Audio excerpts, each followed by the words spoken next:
नमस्कार, SBT news में आपका स्वागत है। पेश है 4 जुलाई गुरुवार सुबह 11:15 बजे राजस्थान की बड़ी खबरें।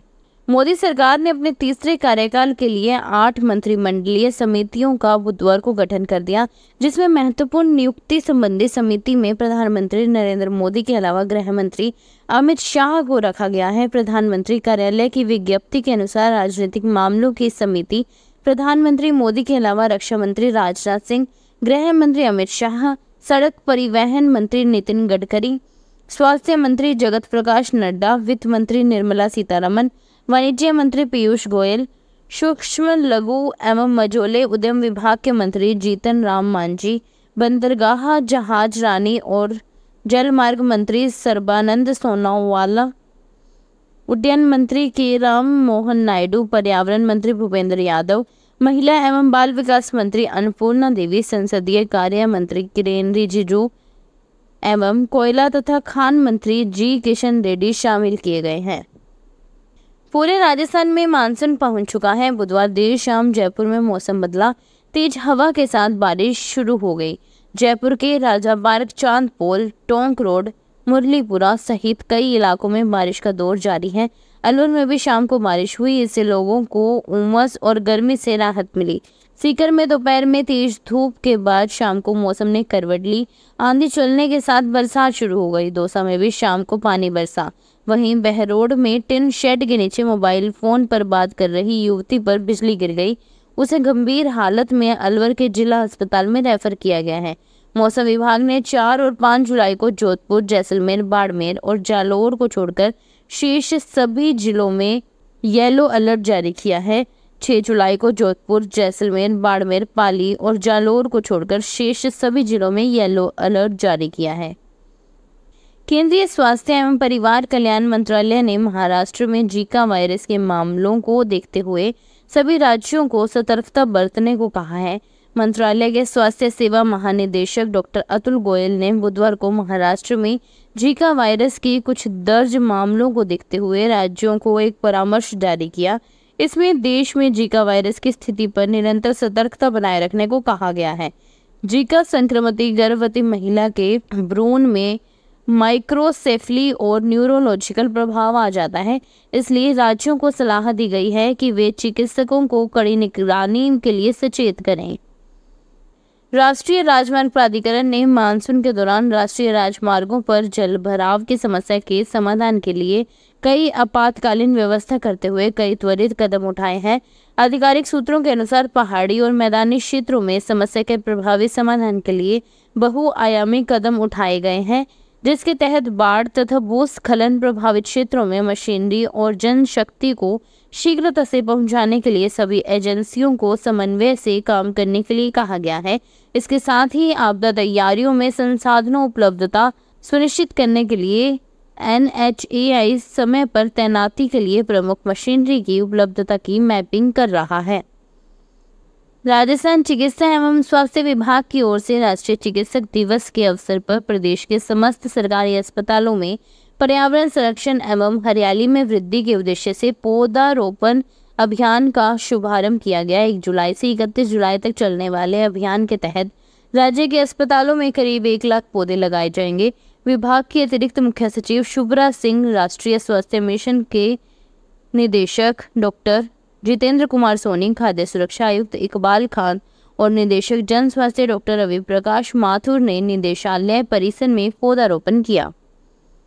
राजस्थान विधानसभा में बुधवार से बजट सत्र शुरू हो गया है। बहरहाल सरकार अंतरिम बजट के साथ ही पूर्ण बजट पेश करने जा रही है।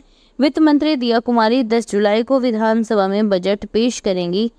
ऐसे में प्रदेश के युवाओं को इस बजट से खास उम्मीदें हैं। बेरोजगार युवाओं को इस बजट से इन मुद्दों को लेकर उम्मीदें हैं कि जल्द रिक्त पदों पर भर्ती, बेरोजगारी भत्ता, छात्र संघ चुनाव, स्टार्टअप को बढ़ावा व पेपर लीक करने वालों पर कठोर कार्रवाई और परीक्षा तंत्र में सुधार हो। पिछले बजट में गहलोत सरकार के समय में भाजपा ने पेपर लीक के मामलों को लेकर लगातार कांग्रेस सरकार पर सवाल उठाया था। लोकसभा चुनाव में इस बार राजस्थान के 7 विधायकों ने चुनाव लड़ा, जिसमें से 5 विधानसभा ने विधायक से सांसद बनने का सफर तय किया। इसके चलते राजस्थान विधानसभा की 5 सीटें खाली हो गईं, जिस पर संभवतः नवंबर में उपचुनाव हो सकते हैं। इसे लेकर सभी राजनीतिक पार्टियां तैयारियों में जुट गई हैं। बता दें कि पहली बार बहुजन समाज पार्टी भी उपचुनाव के मैदान में उतरने वाली है, जिससे मुकाबला त्रिकोणीय और दिलचस्प होने वाला है। इन 5 सीटों पर टिकटों को लेकर अलग अलग तरह के कयास लगाए जा रहे हैं। हाल ही में राजस्थान उपचुनाव को लेकर भाजपा की बैठक हुई, जिसमें इन 5 विधानसभा सीटों पर चिंतन और मंथन हुआ। कयास लगाया जा रहा है कि बीजेपी इस बार किसी को भी ऐसे ही टिकट नहीं देगी, बल्कि संगठन में काम करने वाले और पुराने चेहरों को तवज्जो दिए जाने की तैयारी में है। आरपीएससी के सचिव रामनिवास मेहता ने कहा कि आयोग में काम करने वाले कार्मिकों को भी नए कानूनों में प्रावधान समझने और उन्हीं के अनुरूप कामकाज की आवश्यकता है। विशेषाधिकार चेतन त्रिपाठी ने कार्मिकों के कानूनी बदलावों से संबंधित जिज्ञासाओं का समाधान किया। उन्होंने कहा कि भविष्य में भी आयोग के काम का संबंधित कानूनों पर जानकारी के लिए कार्यशाला होगी। आयोग के नवनियुक्त कनिष्ठ विधि अधिकारी राजेश बजाड़ ने भारतीय न्याय संहिता की विस्तार से जानकारी दी। उन्होंने परीक्षाओं की प्रतिरूपण, रिकॉर्ड में जालसाजी जैसे अपराधों एवं सजाओं के संबंध में बताया। जयपुर सेंट्रल हॉस्पिटल के पूर्व एमडी और अजमेर मंडल के पूर्व सीएमएस डॉक्टर प्रकाश चंद मीना को उत्तर पश्चिम रेलवे का नया प्रमुख मुख्य स्वास्थ्य निदेशक बनाया है। Doctor Meena Indian railway health service के 1986 बैच के अच्छी ग्रेड ऑफिसर हैं। नोडल ऑफिसर और senior DMO doctor Ram Matoria ने बताया कि डॉक्टर मीना ने कोविड के दौरान रेलवे के जयपुर, अजमेर और उदयपुर अस्पतालों में रेल कर्मियों के अलावा शहरवासियों के लिए चिकित्सा सुविधाएं उपलब्ध कराने में प्रमुख भूमिका निभाई थी। यूपी के लखनऊ में सहारा इंडिया के ठिकानों पर ईडी की टीम ने छापा मारा है। ईडी की कोलकाता यूनिट ने यह कार्रवाई वहां की एक चिट फंड कंपनी में हुए कथित घोटाले को लेकर की है। सहारा के लखनऊ स्थित कपूरथला में हेड ऑफिस में एजेंसी के करीब 100 अधिकारी जांच कर रहे हैं। इलेक्ट्रॉनिक दस्तावेजों को इकट्ठा करने के साथ फाइलों की भी जांच की जा रही है। टीम ने सभी कर्मचारियों के मोबाइल जब्त कर लिए हैं। सकल हिंदू समाज की ओर से बुधवार को अजमेर जिला कलेक्ट्रेट के बाहर मानव श्रृंखला बनाकर राहुल गांधी के खिलाफ विरोध जताया। इस दौरान प्राइवेट बस को रास्ता देने की बात पर डिप्टी मेयर नीरज जैन और सिविल लाइन थाना प्रभारी छोटू लाल के बीच जमकर बहस हुई। जैन ने आरोप लगाया कि किसी और समाज का धरना प्रदर्शन होता तो 2 व्हीलर भी आने नहीं देते। इसके बाद प्रदर्शनकारियों ने पुलिस प्रशासन के खिलाफ नारेबाजी की। बांसवाड़ा जिले में पंचायती राज के अधीन मनरेगा के कार्यों पर मृतकों को श्रमिक नियोजित कर भुगतान उठाने का खुलासा हुआ है। अर्थुना ब्लॉक के रैयाना पंचायत में मेट खुद श्रमिक बन दोहरा पैसा उठा रहे हैं। यहां फर्जीवाड़े की जांच में तत्कालीन सरपंच, 3 ग्राम विकास अधिकारियों और 1 रोजगार सहायक द्वारा लाखों का गबन सामने आने पर अब रिकवरी निकाली गई है। इस संबंध में रैयाना निवासी रमेश चंद्र पुत्र रामे गंजी पाटीदार ने 22 अक्टूबर 2019 को पंचायत क्षेत्र में 2014 से 2019 के बीच हुए विकास कार्यों में फर्जीवाड़ा कर सरकारी धन हड़पने की शिकायत की थी। झुंझुनू जिले में चिकित्सक और पूर्व मंत्री राजेंद्र सिंह गुड्डा आमने सामने हो गए हैं।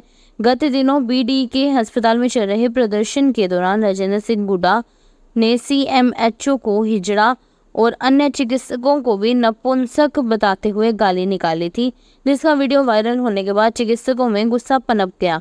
इसी क्रम में मंगलवार को चिकित्सकों ने जिला कलेक्टर को ज्ञापन देकर मुख्यमंत्री से पूर्व मंत्री राजेंद्र सिंह गुड्डा के खिलाफ कार्रवाई करने की मांग की थी। इसी आंदोलन के क्रम में आज 3 जुलाई बुधवार जिले के सभी चिकित्सकों ने काली पट्टी बांधकर अपनी सेवाएं दी और बताया कि 3 दिन तक इसी तरह विरोध करेंगे। इसके बाद भी कार्रवाई नहीं हुई तो आंदोलन को तेज किया जाएगा। राजसमंद में कलेक्टर डॉक्टर भंवर लाल की अध्यक्षता में जिला सहकारी समिति की बैठक का आयोजन हुआ। बैठक में एडीएम नरेश बुनकर सहित संबंधित विभाग के अधिकारी उपस्थित रहे।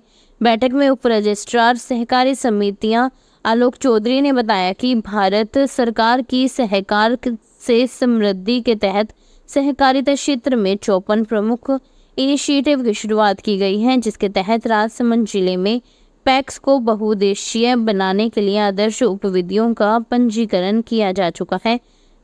49 पैक्स विहीन ग्राम पंचायतों में PACS dairy society, fishery society खोलने के लिए कलेक्टर द्वारा निर्देशित किया जा चुका है।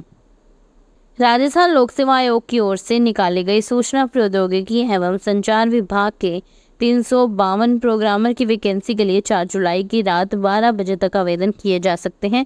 पदों में बढ़ोतरी के बाद आयोग ने फिर से ऑनलाइन आवेदन मांगे और 15 जून से आवेदन प्रोसेस जारी है। ऑफलाइन आवेदन स्वीकार नहीं किए जाएंगे। बता दें कि पूर्व में आयोग की ओर से 25 जनवरी 2024 को प्रोग्रामर के 216 पदों पर भर्ती के लिए विज्ञापन जारी किया गया था। फिलहाल इस बुलेटिन में इतना ही। फिर हाजिर होंगे और बड़ी खबरों के साथ। तब तक के लिए देखते रहिए एसबीटी न्यूज। धन्यवाद। अगर आप भी अपने आसपास की छोटी बड़ी और महत्वपूर्ण खबरों से अपडेट रहना चाहते हैं तो सब्सक्राइब कीजिए हमारे चैनल एसबीटी न्यूज को और प्रेस कीजिए बेल आइकन पर।